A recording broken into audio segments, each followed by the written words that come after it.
is the India-Oman FTA. The free trade agreement between the two countries has been inked, and this has happened in Muscat. The idea is to increase economic cooperation between the two countries. So under the FTA, Oman has offered zero duty access on about 98% of its tariff lines. It covers almost 100% of India's exports to Oman. And in turn, India is offering Oman tariff liberalization on almost 78% of its total tariff line. So this agreement has been signed, and this during Prime Minister Narendra Modi's 4-day, 3-nation visit. According to this agreement, this FTA, all the major labor-intensive sectors, which includes gems and jewellery and textiles and leather, footwear, sports goods, plastics, furniture, also agricultural products and engineering products and pharmaceuticals, also medical devices and automobiles, all of these are going to get full tariff elimination. So the FTA is opening up 100% foreign direct investment, FDI, by Indian companies in Oman, and this in various services sectors. So the Prime Minister is saying that this is a blueprint of our bright future, and it is going to enhance the speed of trade between India and Oman. Listen to what he said. Cepa हमारे नौजवानों के लिए growth, innovation और employment के अनेक नए अवसर बनाएगा। ये एग्रीमेंट पेपर से निकलकर परफॉर्मेंस में बदले, इसमें आप सभी की भूमिका बहुत बड़ी है, क्योंकि जब पॉलिसी और एंटरप्राइज एक साथ चलते हैं तभी पार्टनरशिप नया इतिहास बनाती है। All right, so now that India and Oman have inked their sweeping free trade agreement, it opens up near zero duty access for Indian exports into Oman. It also boosts mobility for professionals, and it puts India on par with Oman's top FTA partners. But what does it actually mean for trade ties and businesses? Let's discuss this with diplomat and former Indian ambassador Meera Shankar is joining us in a moment. Also, former Indian ambassador to the WTO, Jayant Dasgupta, is already with us. Thanks for making the time.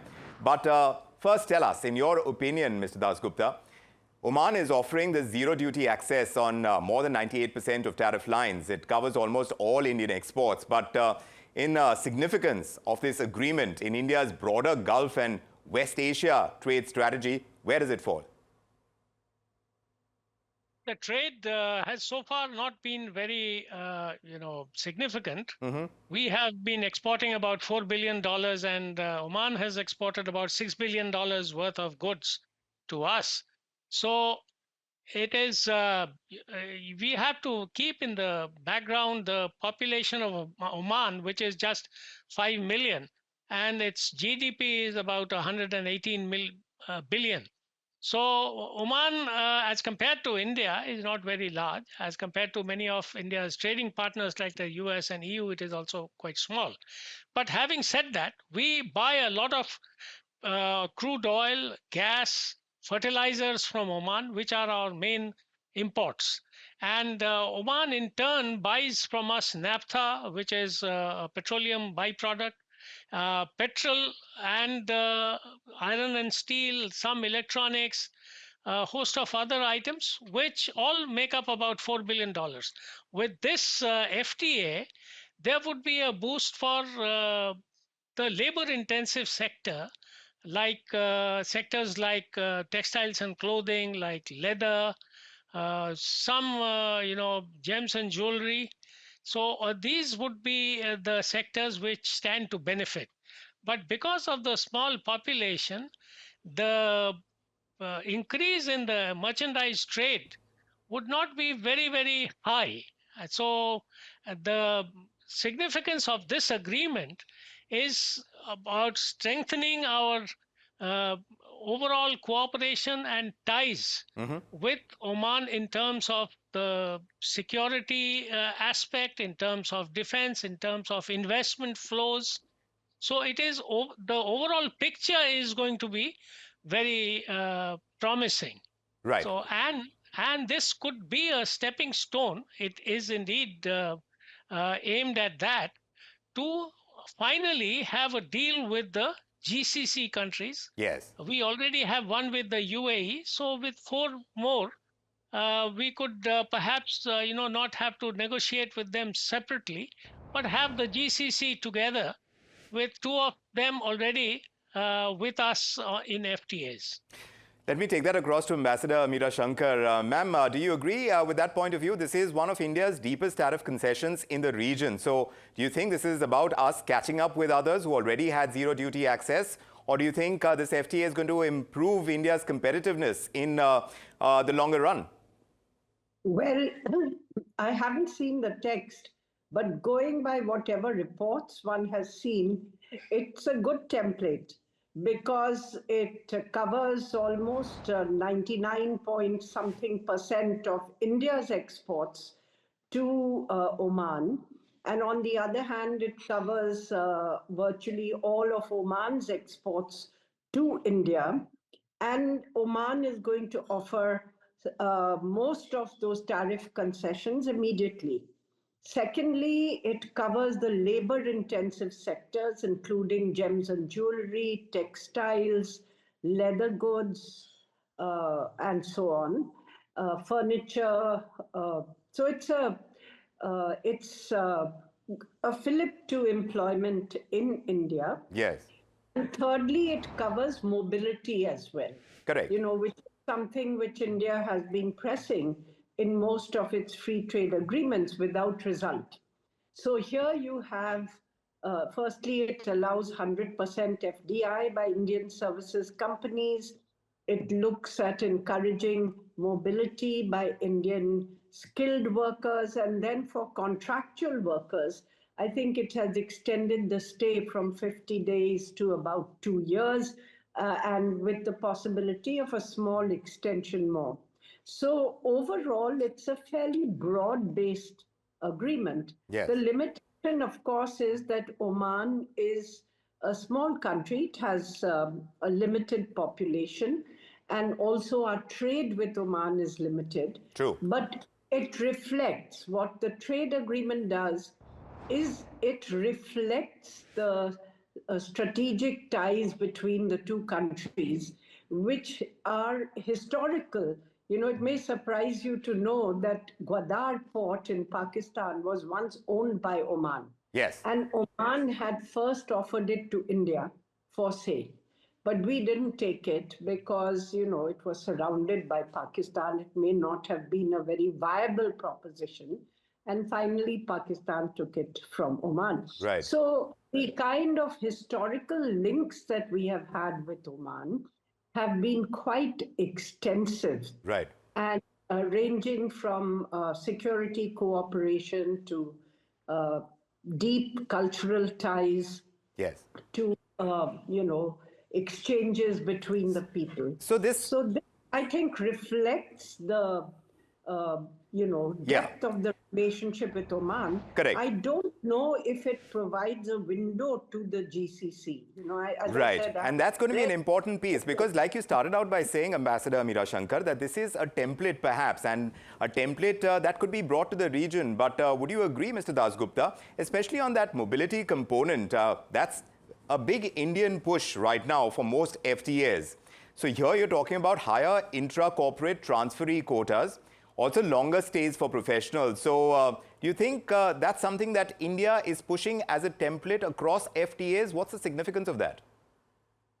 For our services sector especially. Yeah. Yeah. For different partners, the significance is different. For instance, for the US and for the European Union, we would like to send a lot of professionals like doctors, engineers, accountants, lawyers, etc.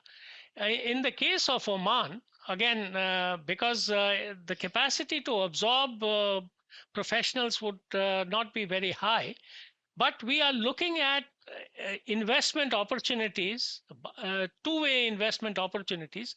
So Indian companies could set up a production base in Oman for entering into a third country because of the Oman FTAs which exist from before and which Oman is negotiating even now. So Oman has a lot of land which is available for setting up industries. And India has the technology. India has been investing abroad. Indians have been investing abroad and setting up manufacturing bases. So this could, in fact, be a win-win situation for both. In fact, on the green energy front, because of the plentiful sunlight in Oman, I think there are companies which are exploring the possibility of green hydrogen plants being set up in Oman, and the uh, ammonia being transported to India for use. So that is the kind of thing which we will be looking forward to. Yes. It is not the question of just very highly skilled professionals going in very large numbers. That is most likely not going to happen in the case of Oman. But we heard from Ambassador Meera Shankar, this possibility of Oman becoming a gateway market to the Gulf, she doesn't see it as big a possibility. Do you see that differently? Or you think that... I said I don't know. Right. Fair enough. So do you know, Mr. Dasgupta, whether this can become a gateway market? It is not going to become a gateway market, and I don't think Ambassador Meera Shankar mentioned that. What she said was whether it could be a stepping stone to having an FTA at some point of time with the GCC. And I think it is it could be a very strong, case for extending. There are only 4 countries left of the GCC out of 6. UAE, we already have an FTA. Oman, we have one now. And if one more FTA takes place, or we have, an understanding with the Saudi Arabians, who are the largest shareholders amongst the GCC, then I think the GCC itself will come together and we will have an FTA. Of course, there is some problem with one of the members of the GCC for quite some time now between Saudi Arabia and that member. I am not naming that member, but that apart. So this is a good portent, and the chances are high that we will proceed along these lines. So in the sense of that zero tariff treatment, Ambassador Meera Shankar, now that India is getting that same treatment, do you think this is finally leveling the playing field for Indian exporters in the Gulf, at least in that direction? Is India moving at the pace at which it needs to with the way this FTA is designed?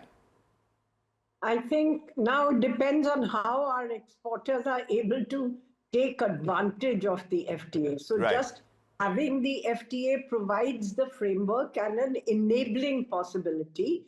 Your actual use of the FTA depends on how, nimble your exporters are in meeting the demands of the market in Oman, and also how they are able to popularize their goods as being cost effective and, in terms of global standards, meeting those global standards. So I think it's a good opportunity for our exporters, which has been created by the government. Using it, benefiting from this opportunity, depends on our exporters and our service companies. So yes, indeed. So taking away from what both of you are saying, this FTA between India and Oman, it appears to be more than just a tariff deal. It's a strategic economic bridge that perhaps can be called that. It boosts Indian exports. Yes, it does protect sensitive domestic sectors as well, but it opens doors for professionals and positions that India would be placed more competitively in the Gulf. So thank you very much for providing that insight, Ambassadors Meera Shankar and Jayant Dasgupta. Thank you for your insights and perspective tonight on NDTV Profit.